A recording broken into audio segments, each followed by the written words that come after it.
Mga takot, bumalik kayo dito! Bata, pwede ba ako magtanong sa'yo? Huwag mo nga ako kalibitin!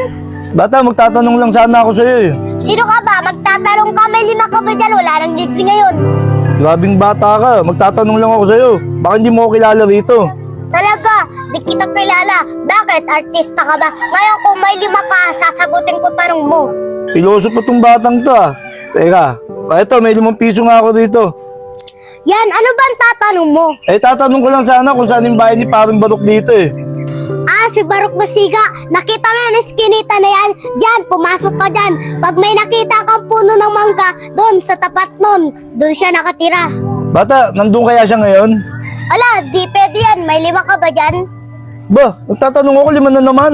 Ang kulit mo, wala na nga libre ngayon ng tanong. Sige, kung ayaw mo, alis na ako. O sandali lang bata. Sige, bibigyan na kita ng 5 piso. Para masagot mo yung tanong ko. O yan, 5 piso. Siguro nandun yun, nagiinom.